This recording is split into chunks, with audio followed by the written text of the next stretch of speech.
everyone's not for everyone forever. And that's okay. Everyone's got to go and explore and do everything they want. Maybe they want to found something one day. They probably come here and question that after that. But to create like that initial commitment, like run through walls for me while you're here until you don't want to anymore, or there's something else. And then great. Like then it's not, it used to be people were like afraid about like, oh, I want to leave, or I might want to do this, or can I try something else at the office? I feel like we're a little bit more fluid, that we can talk about those things, and those conversations are much more open.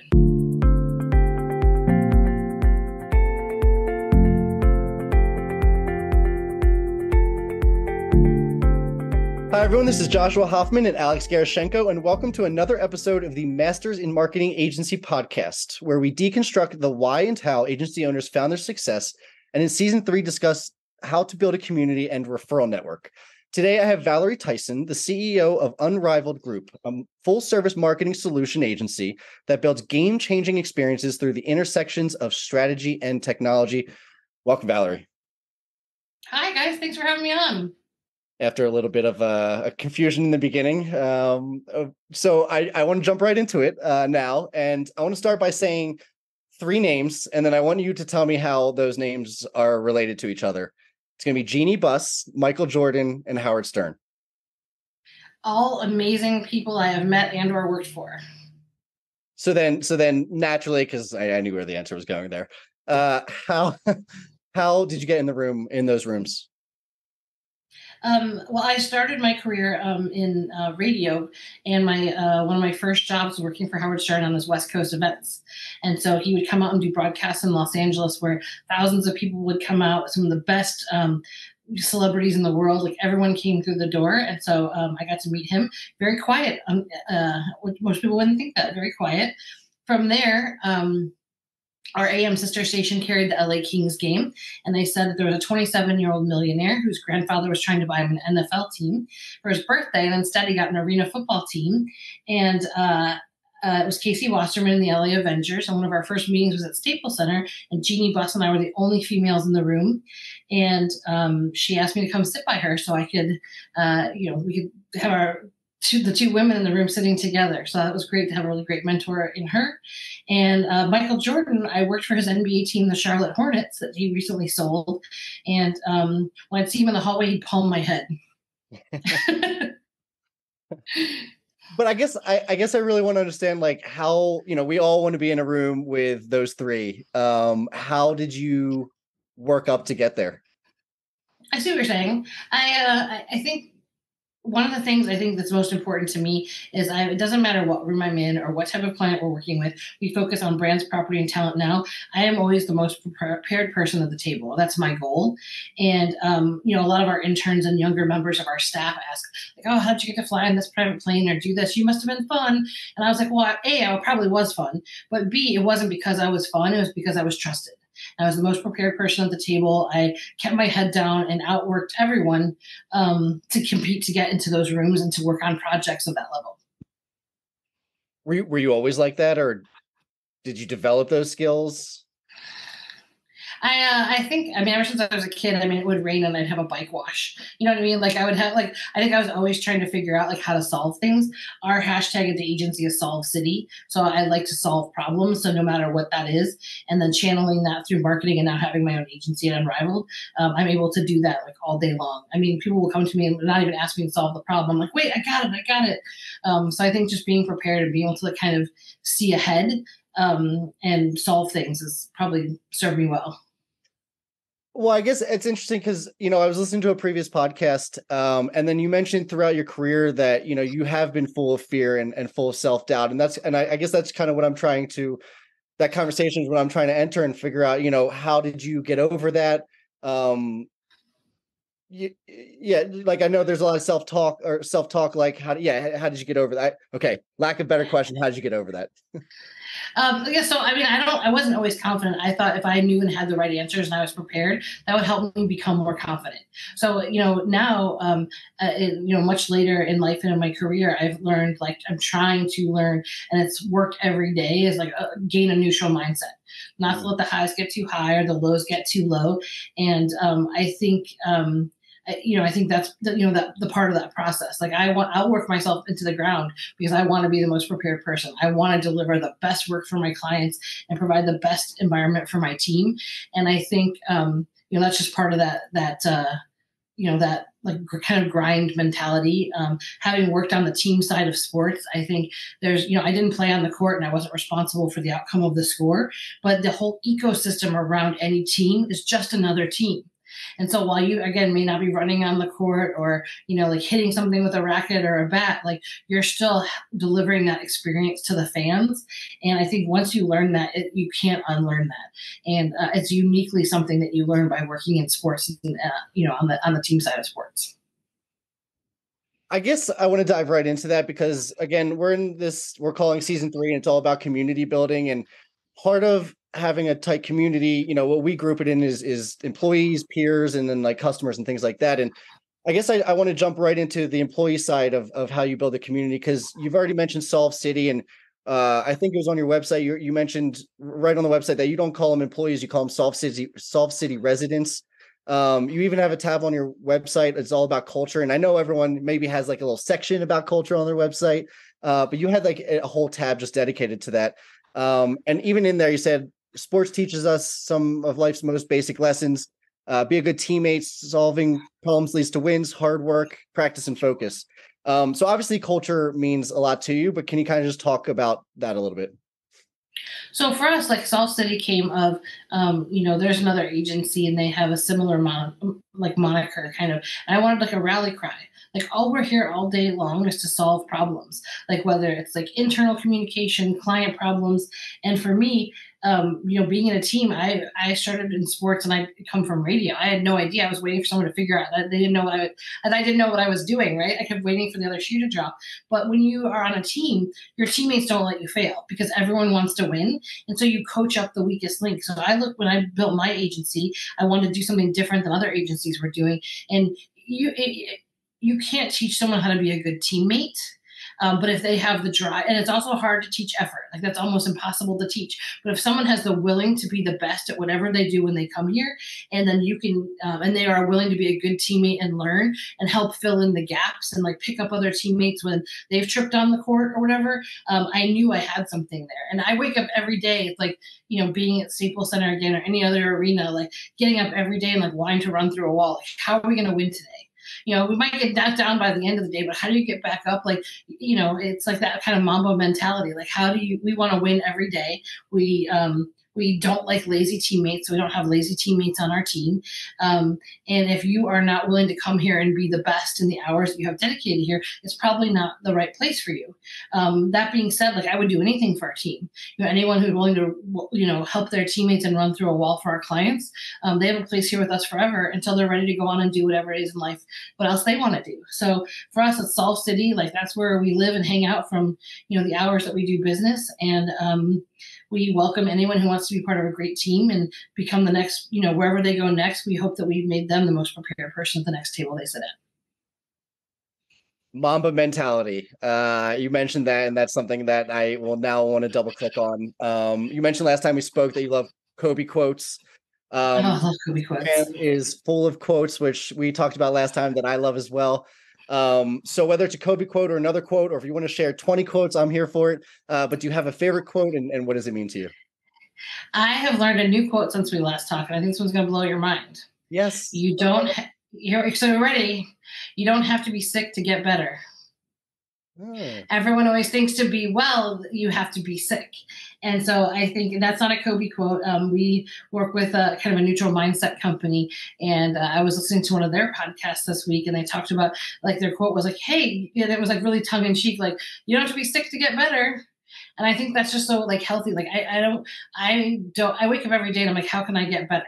It used to be when I had like, not such a neutral mindset. It was like, how am I less bad today? How do I make things less bad today? Which is a terrible attitude. But once you're like, how do I get better? I feel like it like clears your mind, and like all the good things that you were probably like not seeing by having that negative attitude, like stop you from seeing all the good things and all the opportunity out there. So when I heard that quote this week, I thought you as a particular, I couldn't wait to drop that one on you. I thought that was just really great. Like you can always get better. And then I think, one of my favorite quotes too is like from the Canadian philosopher Ted Lasso, and it's onward forward. um, because no matter what happens, like you have to move through it. Like you can get stuck in it, but that doesn't get you anywhere, and you spend a lot of time and energy in something that maybe you can't change.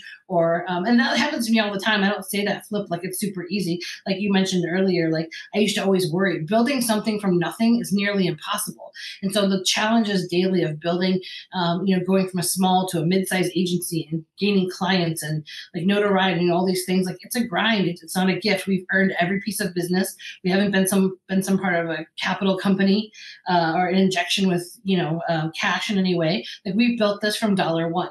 And so there are always going to be ups and downs. It's just learning how to mitigate that. And so when you get through it, times like COVID and things that we discussed last time, it's just like onward and forward. Like it happens. Like how are you going to solve it? Like what's the next step forward? And onward and forward. You got to keep going. Like pick yourself off the mat and keep going. I feel like these are going to make great YouTube shorts, which is what we produce. So I'm gonna keep pulling that thread and say, like, do you have another quote that you would like to share? So can't, never, could. So I really don't. And I think if anyone who's read the Mamba mentality, Kobe did not like excuses. I think while I am not the athlete that he was by any means, I too don't understand laziness. So when I hear like before we even try, if it comes out like we can't do this, like if you don't even try, like we're not even like in Solve City anymore. Like we're on somebody else's ranch, right? So for us, like for me, it's why not try? Have you tried every possible thing to make this happen before we discuss it's impossible? So I think that's a good one. And then if you think you can't, you already lost. That was the one that I had. I was going to be like, well, I think that also ties into what you just said, and you mentioned that last time. So yeah, I think I'm glad you had that. And that was a big thing. Like if you already think that you've lost, then you have. Like you've already defeated yourself. And you know what? There's enough things in the world and with social media and like cancel culture. There's enough things that will defeat you. You don't have to do that yourself. So you have to set yourself up for success. Like be positive. Like think that you can do it. Work through the problems. Like tap into other people and resources that can help you do things. And like take everything take everything you can to like the highest level to be able to try to solve problems. It's funny. I had someone also when I was over at IMG, the first day I was there, I asked a question, I got shut down immediately. And someone walked around the corner. And one of my favorite quotes to this day still is, when someone challenges you, you escalate it to the highest level. So like, even if there's a challenge or someone to like empower, says you can't do something, like I still think it's possible. So if someone tells you you can't, like, what do you mean you can't? Like, I mean, obviously you can't like break into someone's house. Like, I'm not talking about that. So no one do that who's listening to this. But if it's something that you think is possible and you have a solution for it, like lay out your plan and test it and fail fast and often and figure it out. But I think that you can always challenge people when they tell you it's no too. So when someone challenges you, take it to the highest level. I love that because I have one quote that I think I made up. I've Googled it and I don't know if it is original or not, but it's find motivation wherever you can and then maximize it. And I think that really ties to what you're saying, because first of all, motivation is very hard to find if you're not being aware of it. And I think when someone hits you with you can't do that, like milk it, like it's almost one of the best motivators is someone telling you that you can't do something. So I really love that. And I guess to stay on the subject of kind of mental health and positive messages, you've mentioned neutral mindset twice. And again, the last time we spoke, we talked about a little bit of stoicism and kind of how that ties into that, but you did say what it means to you, but I want you to break it down a little bit more because I think it is so important. And it's not about, I think a lot of people, they think about bringing themselves up when they're down. But it is also not getting too high. And I think people don't even realize, like, why should you not get too high on something? So do you have anything that you could share of one, just breaking down neutral mindset, and two, actually why it's important not to get too high? A lot of this like comes from like sports athletes and the training that like a lot of the clients that we work with, they will have a sports psychologist, and you can win today and then you can go on a losing streak, but you can't let that affect the way you play. Right. And so I just kind of take a lot of those lessons, that you learn on the court, field, pitch, whatever, and I bring those into the office. And so for me, we talked about like self-doubt. Like, I had a mentor for a very long time who like taught me to be a great number two. I was amazing at it, but I never thought it was in the realm of possibility that I would own or lead my own agency or team. And I think so when we talk about that, when I started to think like what was possible, it was benchmarking against myself. I don't need someone to hype me up every day, but I do like read a lot of quotes. I read a ton of business books. I just like to learn like what people are doing and what's working and what's not working, and not being happy from other people's failures. But there's like lessons in failure too. I mean, some of the best lessons are in failure. So I think it's just taking everything that comes at me and like, oh, we lost a client. Like I could totally ruin my day. It affects the team. That seeks out across the team. I produce bad work. I bring it home, to my husband. Like that's not good.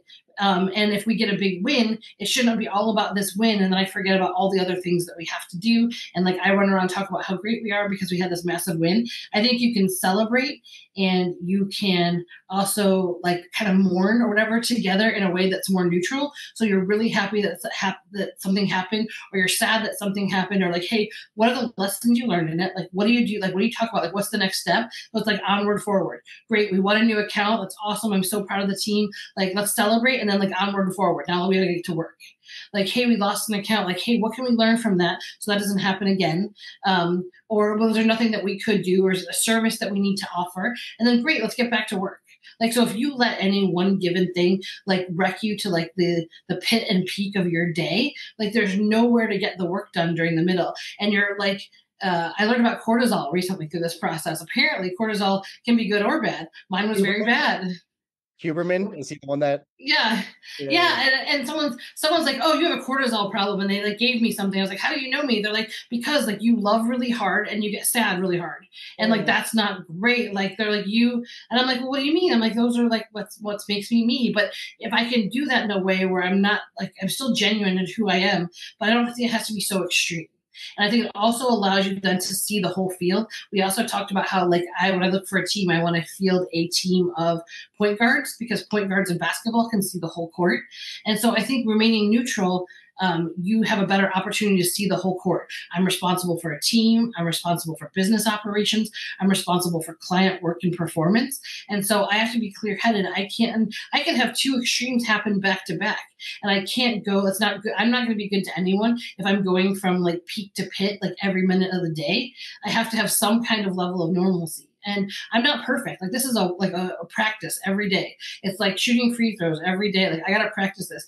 Sometimes I slip up and I'm like, oh, that was terrible. I want to be in the fetal position. And the next day I'm like, we're shooting champagne in the parking lot because we won some new client. Like I think there's appropriate ways to celebrate, but also like keeping your like eye on the ball, like neutral mindset. That was great. I'm supposed to win. I'm supposed to lose some things. How can I get better? How do I win more? How do I lose less? And I think it's like I'm always going to be a work in progress. We have a client now. He's really big into neutral mindset. Every morning we send each other our gratitude blogs. And it's like, what are the 3 things I'm not going to do today? What are the 3 wins I had for the day? And what are the 3 things you're grateful for? Every morning. And his favorite quote is, why not me? And why not you? He was playing baseball and his coach said there's no one to play cleanup. And he raised his hand. It was terrible batting at the time. He's like, why not me, coach? His coach is like, why not you? So sometimes, I'll be talking to him and I'm like, oh, this is a really hard project. I'm not sure if I'm going to win. He's like, why not you? And it just totally turns me around. And sometimes you got to reset yourself. So I think trying to aim for neutral is much better than saying I'm going to be happy all the time, because that's also not realistic. I love that. And just to kind of maybe add or understand kind of what you're saying, I think a lot of times the people that have extreme goods usually means that they have extreme bads. And you kind of described the whole thing, but my visual sense sees it actually as a parabola, right? And you go ups and downs, and it's like literally a parabola. And I learned something that I'm probably butchering the understanding, but I go with it. So it's called Aristotle's mean. And it's basically this idea that humans have a very hard time, and it's not just humans, it's in the world, that they have a hard time sitting on the mean. And what they do is we bounce like this over the parabola. And we say, oh, I'm too high, I have to bring myself down. But like you overcompensate and then you go all the way down. And it creates this parabola of like good and bad, at least in this example. Same thing with politics, right? That's why we rarely have so many Democratic or Republican presidents in a row, right? We sit on this parabola that goes like this. We say, oh, problems are happening. It must be that. Let's go the other way, overcompensate. And I think what people should or can or strive to do is to tighten that parabola, just like you said. And what happens is you actually end up raising the baseline. So when you're so volatile, it's hard to like see where that middle is. But when you start to bring that parabola down and you start to bring those extremes down, you can now see the baseline, and now you can tilt it up and or raise the, like, what's the ship's quote? High tides rises all ships, kind of thing. So like you can rise without so much volatility, and that's kind of how I think about it. With I don't know, with the lack of philosophy that I read. So well, it's funny that you use the word tilt, because I talked about neutral mindset client. We work with often a company called Limitless Minds, and their speakers are room tilters. So it's like, how do you change the like ethos of a room or a conversation or a discussion? So like, there's sometimes you need to tilt. Sometimes I need to bring more energy to leave a meeting or to explain something. We have a young team. Sometimes explaining something that I've done for, like decade, like I have to explain it to someone who has never done it before. And so I have to bring the energy to get them excited about it, but then also know, like, not be disappointed when everyone doesn't get it right away. Right? Like, because they weren't there. And a lot of it's just like gut checking a lot. I don't get it right all the time. I mean, I probably get it wrong more than I do right. But I know now, like when you talked about like, hey, like benchmarking and being down, like I know when I'm in it, like everyone gets in it, right? You're like, oh, I'm not enough, or can I do more episodes of a podcast? Can I win more clients? Like whatever it might be. But like, it's enough to know that it's happening. And you're like, wait, like those are good problems to have. Like, it's fine. Like, I don't need like spin out. I need to think about what I need to do. Or if I need to do anything, maybe I'm fine. I'm just in my own head. Like, we all get there. And so, we even have on a quarterly basis a gratitude coach come in and just talk about like how to deal with that, like highs and lows and being grateful for things and like resetting and yeah, and there's like some great things out there about like positive and negative energy. There's a physicist who actually took 2 ball jars of rice and he sealed them, totally sealed, like, those things where you can boil them and the food lasts like 100 years. So he sealed just grains of white rice, uncooked. I believe it was uncooked. I could have that part wrong. And he yelled at one for a month and he complimented the other jar. The one he yelled at turned green and molded. The other one was perfectly fine when they opened it. And it was like the energy that you put out there. And so if I bring bad energy, I set the tone for the team. And so I got to check myself. We actually have a sign outside our office. I'll send you a picture, and it talks about, before you enter this building, check your energy, because you owe your best self to your teammates, to yourself, to our clients. And so if you can't do that right now, then like take a walk and come back, take a lap, whatever you have to do. It's funny. We have a Ring doorbell here, and that sign's outside the office. I don't know what people think we do here, but they read that. They're like, what does that sign mean? But it's like, if you bring that into the office, everyone, like when you have a small and growing team, like you feed off each other. So having that coach come in and check us and, to give us like good tools in our toolbox to read. She wrote a book on gratitude, so she'll share some of her book, and, like meditation. I never thought, like, I was like, oh, meditation, whatever. I just have to run through a wall. I need to work harder. But like learning some of those self-care things and being able to get yourself back to neutral, it's been a total game changer for me. Like I can see my progress. As long as it's taken me, I can see progress. And then I try not to get too hyped about that progress. I know I feel like I'm supposed to continue or talk about like the business and back to community and everything, but I want to keep diving into this because I think there's just a lot that great stuff that you can share. And I want to keep diving into the culture. And I actually don't have a great question other than like, is there anything else that you do for your employees that helps with your culture? Because you keep sharing something else and something else. I'm like, that's amazing. So my lack of better question is, what else do you got? I mean, I think I'm definitely an imperfect but learning leader, right? I mean, I don't always get it right, but any decision I make, the team, like before myself, our clients are obviously top priority, but it's the team. If the team is not healthy and well, we're not going to be well for anyone. And so I always keep that at the top of mind. And I think some of the places where I have to then get back to neutral in terms of running a team is I've been doing this for a really long time, and I've had the good fortune of working with and some of the best teammates ever. And, starting up an agency and having a variety of experience levels within the agency, I expect everyone to know what's in my heart or head. Like, hey, yeah, we all gonna get in here every day. We're just gonna crush it. And for someone who's new to a workplace in general, new to our workplace, new to sports, mixed with someone else who's experienced, sometimes that's a hard balance. Because I'm like, what do you mean you don't understand? Or we can. This is really easy. You just do these 3 things. And so I think learning patience for that too. So I think I'm super transparent with my team. I don't think. I'm not sure what they would say if you interviewed them, but it's I try to be as honest as possible with everyone, and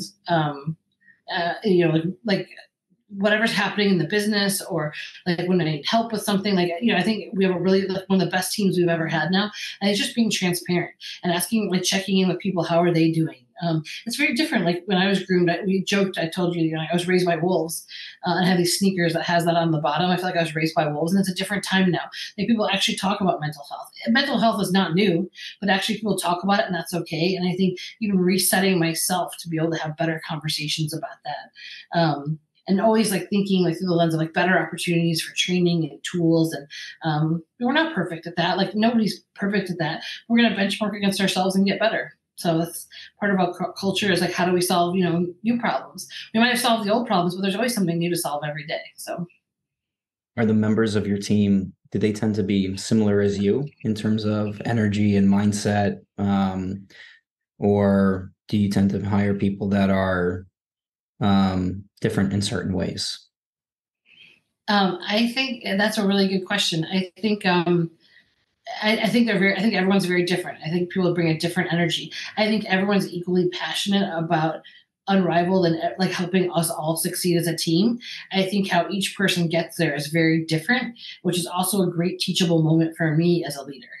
Not everyone has that. Like every day, I found this awful, I Googled like this awful business sports mashup video. It was like people in suits on a basketball court. It was horrible, but like it was like the music and the energy. I'm like, this is what like the soundtrack is in my head.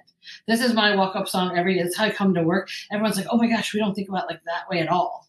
Or I didn't meet this person. Like, I know what you're saying. That must have been really great. And that's why it motivated you. But like, you need to tell me this a different way because I wasn't there. And so I think, again, it's like always teachable for me. But one, I think, consistent thing I look for when I hire is, we have different disciplines. We're full service. So it could be communications, account management, marketing, digital, social. And of course, I want people really talented in those areas. But first and foremost, someone's got to be a culture fit and be a good teammate. Like being a teammate far outweighs any skill. You can learn any skill in anything. Like if tomorrow we switched and we were doing basket weaving, like we could all learn basket weaving if you have the right team and mentality. Like, great, I'm going to go out and be the best basket weaver I can. I don't even know if people do that anymore, but it's that mentality of like being able to figure things out and to be a good teammate. And, during the interview process, it shouldn't be like, how much time do I have to spend in the office? Or, like, oh, do I have to be on all these emails? Like those kinds of questions for me are the wrong questions. It's like, how do I roll up my sleeves, be the best teammate possible, and create an environment where you can have a great work-life balance, but still come in and crush it every day. So for me, like integrity and like culture, team fit are priority number one for me. You mentioned running through walls. I guess is that something?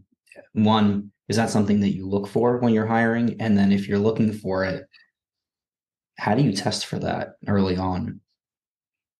It's interesting. I mean, sometimes you can tell like character. I guess like part of that is character, right? Like, so if I use that term now, but character is like anyone can say anything they want to get a job or not get a job.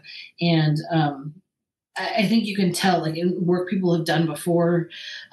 It's hard. I mean, sometimes you get people here and they're like, I'll do anything. And then like, they're like, oh, I've been here 10 minutes. I'm going to lunch. Like, interns that come in or things, So I think I always show, like I try to model the behavior.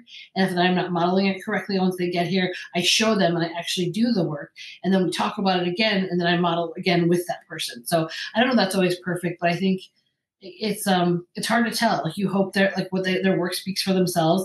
You hope they really did what they said before. And I think through the interview process, it's like, of course I own this. So like, I'm going to put in, no one should work the same hours that I should work. Like when you're a founder of something, you always put in extra work. And I want people to have a good life balance. But if the first questions are like, how much vacation, how long, like, do I have to come in? Do I have to talk to my teammates? Do I have to be on client calls? Like some of those questions are red flags. But like when someone brings the energy, like, I love what you're saying about this. Yeah. And I mean, again, it's meant to, like, that's going to come off probably perceived as wrong. I mean it with the best intentions. We have unlimited vacation here. Like we have all these great tools for people, but it's like also to get those things, we have to do the work. So, it's also talking about like, you tell me about a problem that you solved and how you got there, and like learning how they walked through the problem. And if it's like, oh, I asked someone or I Googled it or, whatever, like, that's probably not the best way, but like someone who shows me their thought pattern and how their brain worked to solve something, for me, I'm like, okay, they're great. They could be really good for this team. Again, they don't have to have the energy that I do.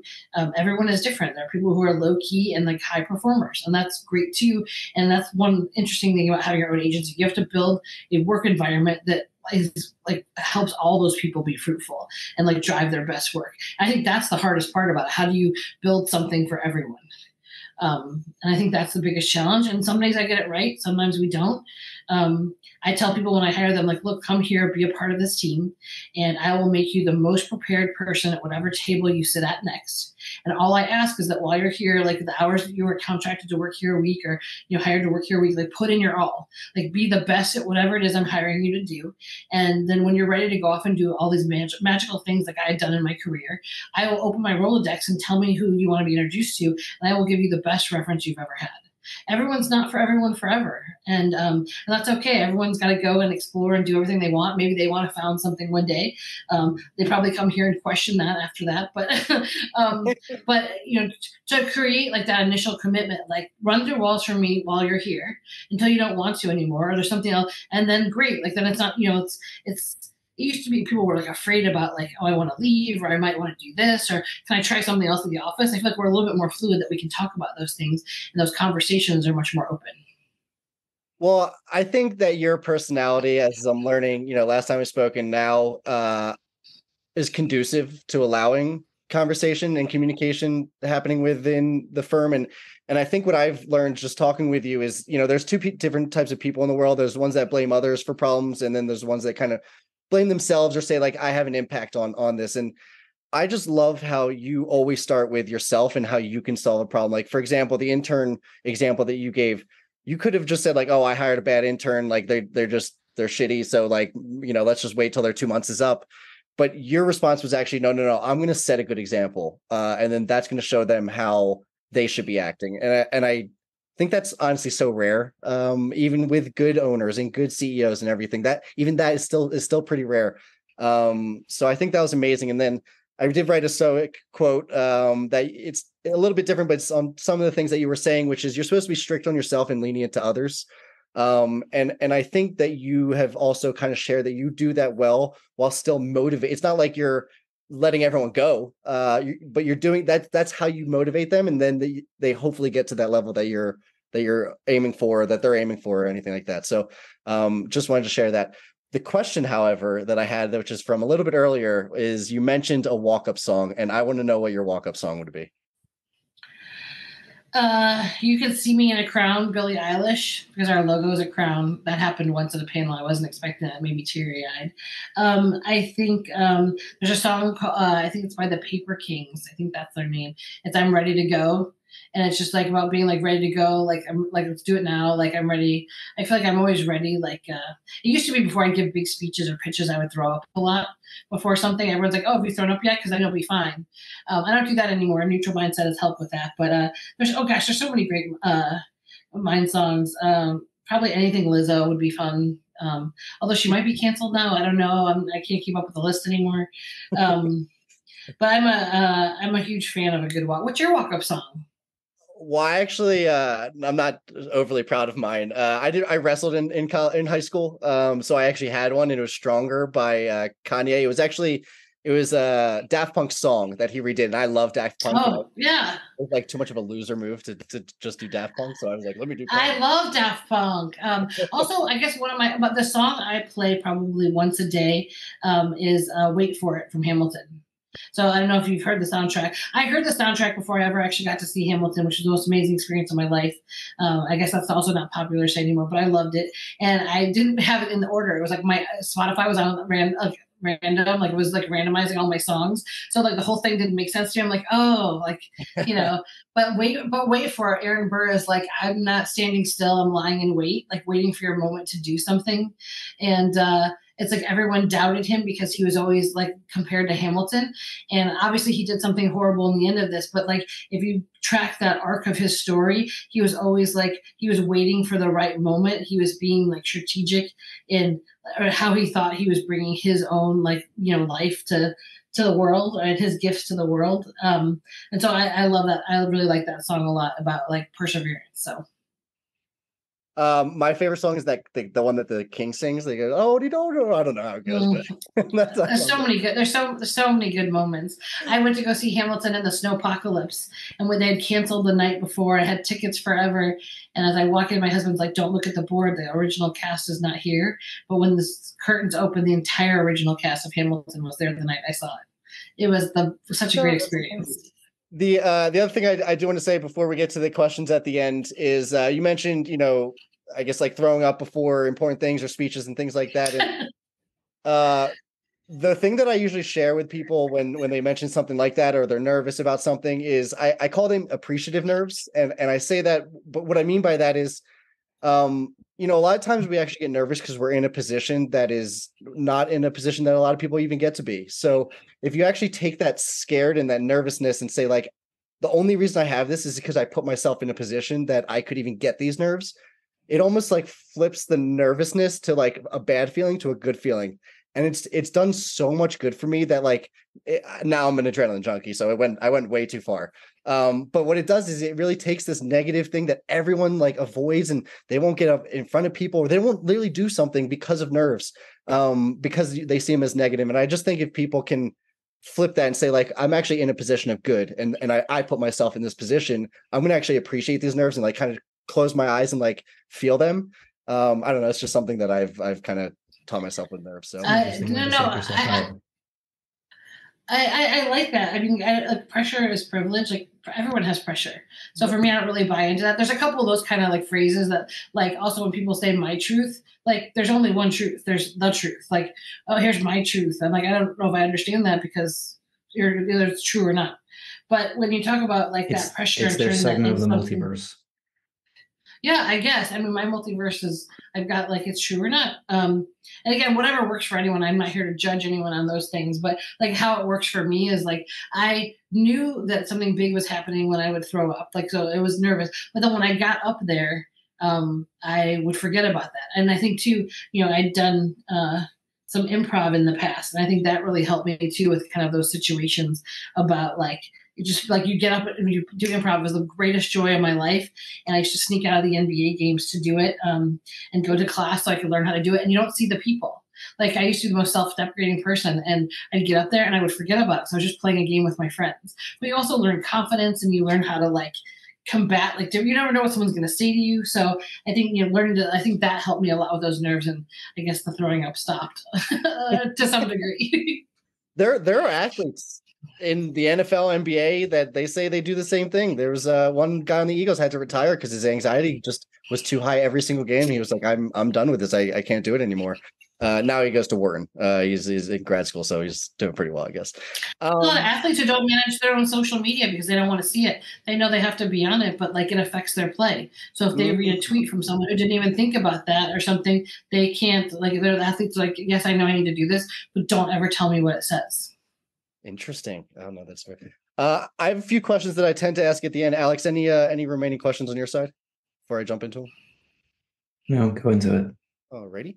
So yeah, again, these are a few questions that I tend to ask at the end. How can you work with other marketing agencies or what services can you partner with other agencies? So, like what do agencies tend to reach out to you for? Usually it's something sports related because we focus basically on brands, property, and talent. We had a lot of requests working with sports and athletes, either coming into sports or exiting out of sports. We are full service, but a lot of big agencies will hire us and white label our services to help them when they just don't have the staffing or the capacity. So, we just love doing the work, so we don't have to always take credit for it.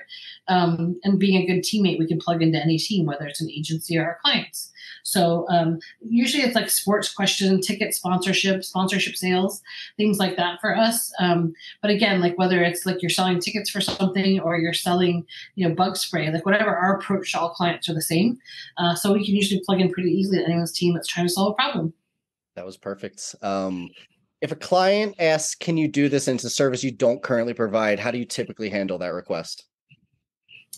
If it's something that I know that we can do and just haven't done, and it's a one-off and we have a capacity and they have the budget for it, then we say yes. If not, I'd rather pair them with the best provider for that. That's why in our shop, we don't currently have any full-time designers. We have contract designers that have been with us for a long time because most of our client engagements are a long time. We don't do a lot of project work. We're primarily on retainers. And so I like to pair the client with the best designer for them. Again, not everybody is for everyone, which applies to lots of things, like I mentioned earlier. And so same with like web development and things like that. I want to find the right match for that client. And maybe it's not me, and that's okay. Then they'll have a great experience in what we can do, and I can introduce them to another great partner. Perfect. If you were listening to this show, what topics would you like us to cover?